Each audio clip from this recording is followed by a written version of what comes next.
Ok, parfait. Voilà, il est là. Attendez, je vais mettre le Vista derrière. Voilà. Stop, ouais. Nickel. Stylé, connecté. Salut Ok. les gars, ça va ou quoi? Ça va frérot, comment Vous allez bien vas-tu? les gars? Ouais, ça va, ça fait plaisir. Franchement, j'ai eu de très bons retours pour le précédent live, donc je suis très C'est content. Ouais, vraiment très bon retour. Ah ouais? Ils ont dit Henrik, c'est un bon gars, il parle bien, il connaît le Ah, ça fait sujet. plaisir. Donc écoute, ils ont dit c'est un vrai pirate et tout. Je dis attends, Ouais, je suis un vrai obligé. rugby avant tout. Ben oui, donc je me suis dit je suis obligé de le réinviter. Bah merci de ta Ouais, dispo. ça me fait super plaisir. En plus, il est un peu tard, je suis désolé frérot. Merci de ta Non, dispo. tranquille, Hein. Tranquille, hein. Ok. Quand Rio t'appelle, tu viens. Ah, merci frérot, ça fait plaisir. C'est l'équipe de France, tu vois, c'est comme Deschamps, tu vois, quand il t'appelle, faut que tu vas le faire un grand match. Même si t'es fatigué, même si t'es crevé. La phrase et les masterclass ou pas dans le chat. Mettez une petite note sur 10 à ce magnifique parallèle. Il n'y a pas que des parallèles dans One Piece, hein. Il n'y a pas que Ines Lobby ou Nigashima, il y a aussi Didier Deschamps, Ryo Sensei. Du coup frérot, si t'es chaud, on va parler un petit peu de... Ah, et que du 10 sur 10 dans le chat. Ah, c'est stylé. Ouais, je le vois en plus 100 sur 10 et tout. Non, ils Ah, Vista, voilà. Vista sur 10, il y en a dit Vista sur 10. Ok, Zizou. attends, j'essaye de mieux caler J'essaie le... de bien mettre ma caméra, ouais, d'être en face. Attends, parce que hop, je pense que je l'ai mieux calé là. Stylé. Ah, C'est ouais, mieux? non, là, je suis Ok. bien, ouais, je suis Ah, bien. voilà, beau gosse et tout, hein. Voilà, Je suis nickel. trop carré, là, ça va les gars ou quoi? Bah écoute, nickel. Le Shichibukai. Bah écoute, parfait. Alors du coup, programme mon frérot, l'autre fois les gens ils ont grave, ils ont kiffé quelle séquence? Ils ont kiffé Laquelle? la séquence théorie du tonton Henrik. Ah, les théories cheloues d'Henry 21. Exactement. Est-ce que tu en as d'autres ou c'est un peu compliqué d'avoir des nouvelles Si, moi j'ai quelques autres théories un peu farfelues. Il y en a une que je peux vous partager d'ailleurs à propos de ça. Ok. C'est en ce qui concerne le continent maudit. Non, j'étais dans l'Interact Center. En ce qui concerne le siècle oublié, Ok.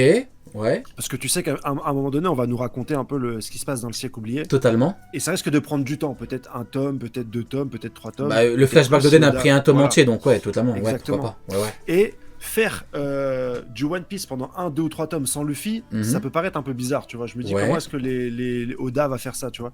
Et moi je me suis dit que peut-être, et ça répondra à pas mal de questions, peut-être que Luffy va faire un bond dans le passé. J'en étais sûr. J'en étais sûr. J'ai compris quand tu m'as dit comment est-ce qu'on fait sans Luffy, j'ai compris frérot. Mais tu sais qu'en plus Oda, c'est le premier fan de Luffy, Oda. Tu sais très bien. Donc, est-ce qu'il fera pas, est-ce qu'on n'aurait pas un bond dans le passé de Luffy avec un fruit, on ne sait pas lequel, peut-être le fruit Toki. C'est ça. Est-ce que vous validez ou non la théorie? Par contre, attention, je préviens dans le chat, hein, ceux qui disent théorie Clatax, si ça arrive, on retient le pseudo. Hein. Ah, faut retenir. De toute façon, moi je... Non, franchement, moi... La version du Toki Tokinomi. Et en fait, ça expliquerait plein de trucs. Pour moi, regarde, ça va expliquer plein de trucs. La volonté du dé. Ouais. En fait, c'est les gens, pendant le siècle oublié, ayant vu les dingueries que Luffy va faire là-bas, ils vont traditionnellement donner le dé à leurs meilleurs soldats. D'accord, ok.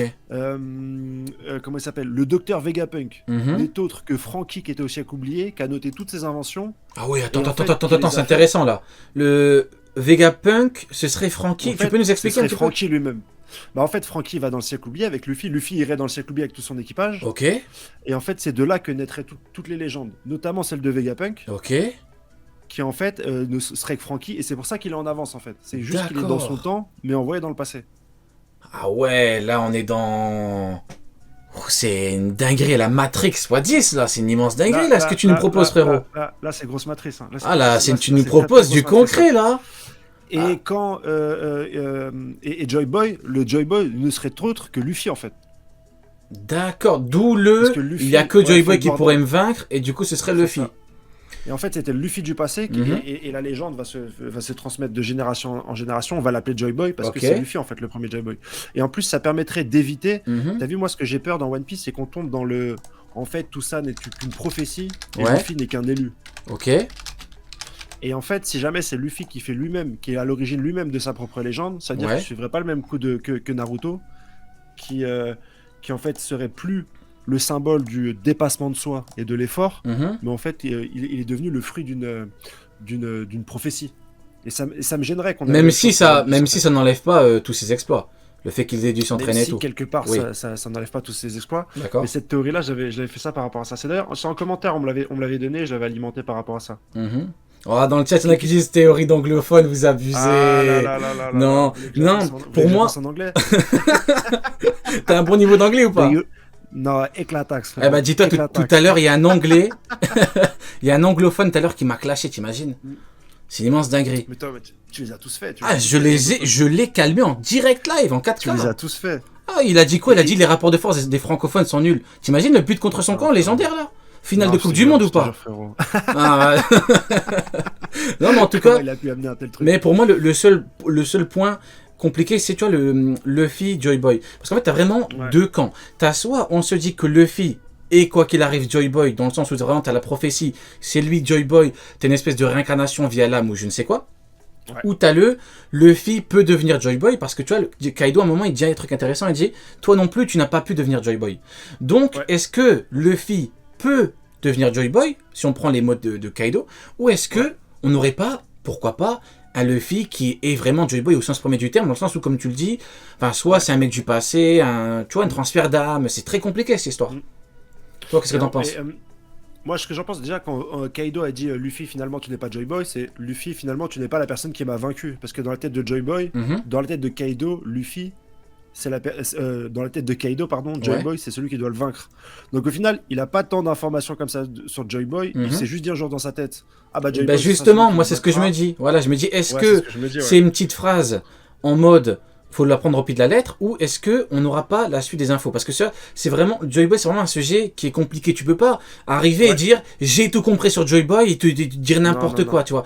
Donc moi, je me dis au final, il faut vraiment prendre les infos avec des pincettes. Est-ce que est-ce que c'est directement, parce que tu connais, des fois l'auteur parle directement à travers les persos pour nous donner des infos, comme avec Garp, avec Brand New, pour les primes, c'est vraiment des infos, ils font des points. Et t'as des fois des persos qui abusent, comme Sengoku qui dit, je peux pas checker tout seul, allez, mon œil, t'as besoin de Garp à chaque fois dans toute ta vie, même pour aller aux toilettes, il demande à Garp, c'est bon, c'est bon, Sengoku, on va se calmer, mais en mode, est-ce que c'est direct, voilà, vieil homme, sénile. Ah oui. Ouais, bon, allez, Sengoku, ça c'est intéressant, mais on en a parlé tout à l'heure.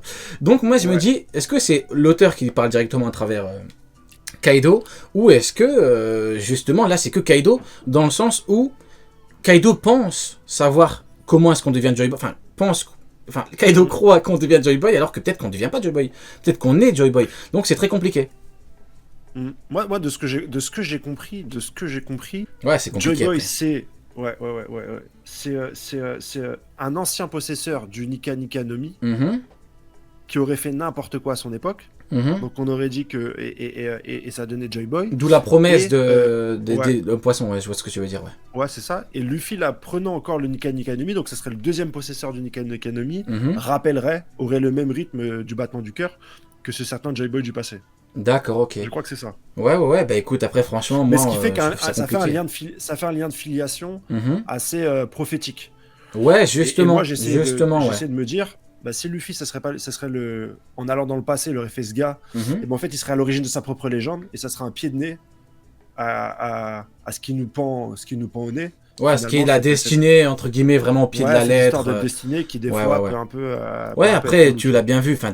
Il y en a des fois qui pètent les plombs. Dès qu'ils entendent le mot destin, ils pètent les plombs. Bon, c'est...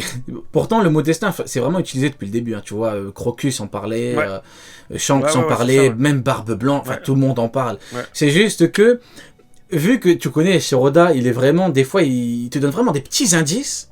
Et c'est le son à la fin où t'as tout.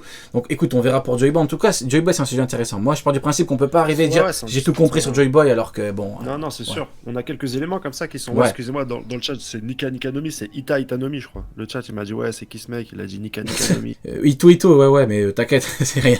En tout cas, Joy Boy, sujet fort intéressant. Je te propose de parler de Monsieur Kaido. Moi, j'ai envie de démarrer en disant que je trouve que la prestation du bonhomme est incroyable. Alors, bien évidemment, que Kaido est un empereur, donc il a le niveau empereur, il n'est pas bien plus puissant que les autres. On peut dire qu'il est au-dessus du lot, mais il n'est pas bien au-dessus. Le truc, c'est que, vu que c'est un antagoniste, il a dû être spectaculaire, comme Doflamingo, à chaque fois c'est toujours pareil, ou même Akainu, qui était vraiment le méchant de Marineford, on faut dire la vérité. Donc il a eu des bonnes actions, contrairement aux autres amiraux, mais je trouve qu'il y a un parallèle intéressant à faire. Tu vois, Akainu, vu que c'est un peu le boss de Marineford, on l'a vraiment vu comme étant, vraiment, le mec, limite, il avait envie de se prendre toute la terre. Voilà. Ouais, même sa technique, c'est chien d'Hadès et tout. la guerre, il a dit, tuez-les. Ah, mais oui, et tu vois, alors que. Et voilà. Mais oui, mais même, il était prêt à démonter Kobe et tout, il n'en pouvait plus. Tu vois, il a eu de grosses actions, et je me dis que l'auteur, il a calmé un petit peu la hype à Kaino, en nous disant qu'il a exactement le niveau que Aokiji. Donc, je viens de faire un parallèle avec Kaido.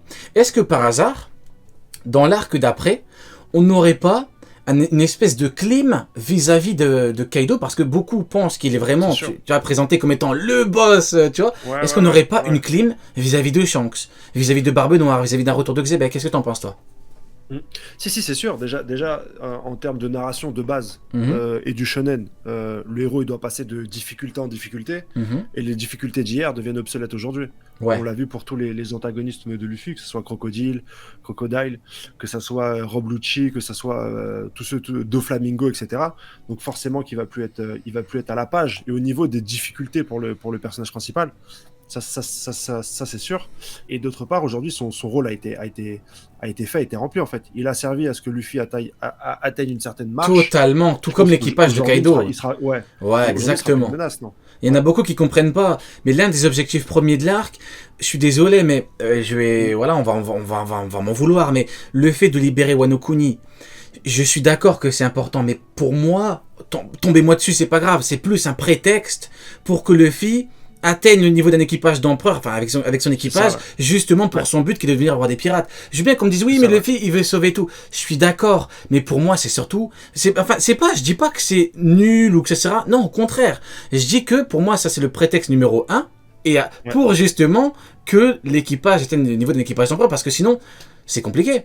Luffy, à la base, il aime pas démonter des gens pour rien. Mais, entre-temps, il a évolué et dit, je dois battre tous les Yonko. Donc là, il a vraiment fait d'une paire de coups. Il libère, tac, et voilà. Et en plus, comment je voulais amener ça déjà? Ouais, voilà, en fait, les gens, ils sont attachés à lui sentimentalement, parce que Oda, il l'a trop bien amené. Avec l'auteur qui parle de je ne sais combien de fois il a été capturé. Ouais, totalement, la créature la plus forte du monde. Il a été trop bien amené. Mais c'est un scénario, c'est scénaristiquement. Et Oda nous a vendu son nouveau produit. Il nous a vendu l'iPhone 7. L'iPhone 7 version Kaido. Maintenant, on va passer à l'iPhone 8. Version. Tout comme les gears, hein. C'est tout comme les gears, tu le vends, oui, c'est ça, ouais. Et eux, ils ont trop été attachés à ça. Et Oda lui-même, c'est pour ça qu'il l'a dit dans son interview, il a dit ouais, je vous ai trop bien vendu Kaido, je ne sais pas comment je vais pouvoir le faire perdre sans décevoir mes lecteurs. Et mais t'as totalement raison. Oui, mais de toute façon, c'est comme ça depuis le début. Tout à l'heure, je regardais une vidéo sur Baggy. On nous dit Baggy, le sanguinaire, nanana. À chaque fois, c'est le terrible Baggy, colonel Smoker, le terrible lui. On le voit dans l'ombre. Baggy, on le voit dans l'ombre avec Shanks. Mais oui, mais tu vois, tu te dis ça. Mais voilà, mais il y a un mec qui m'a envoyé une vidéo, qui m'a envoyé un extrait de l'animé il y a 2 jours. J'ai oublié de la montrer. C'est un moment, il y a Oji Jones qui parle et dit bonjour à tous, je suis le terrible Oji Jones. Tu vois, alors qu'au final, tu dis, bon, il est pas si terrible que ça. On te trouve, les Mugiwara le trouvent plutôt sympa, on faut dire la vérité. Ouais. Donc, voilà, tu te dis que Kaido, il était présenté comme ça parce qu'il fallait bien... C'est le boss depuis 10 ans. Mais oui, c'est pour ça que les gens sont attachés. Mais c'est comme pour les éditeurs, il y en a qui disent oui. Vas-y, continue après, dis-moi. Non, les gens, non, il va pas mourir, il va sortir de la lave parce que Big Mom. C'est compliqué. Faut bien terminer, c'est compliqué, ouais. À la fin, elle est dure. Mais oui, mais c'est ça. C'est le cinéma hollywoodien nous a trop habitués avec des suites. Terminator 2. Que des suites où le méchant revient. Là, c'est mort, c'est fini, mon pote, ça fait 10 mais oui, mais après, tu vois, c'est comme pour les éditeurs. Il y en a beaucoup qui disent oui, mais les éditeurs, ils ont trop bien vendu l'art. Alors, je suis d'accord, les gars, mais au bout d'un moment, faut pas. C'est leur taf. Mais c'est ça, mais putain, mais à qui le dis-tu, frérot? Mais je suis totalement d'accord. Il faut pas avoir trop d'attentes vis-à-vis de ce que disent les éditeurs, quoi. Enfin, un éditeur, il va pas te dire ouais, mais non, l'arc, il va puer la merde, les frérots, faut pas lire. C'est son taf, quoi. Je pense que c'est. J'espère.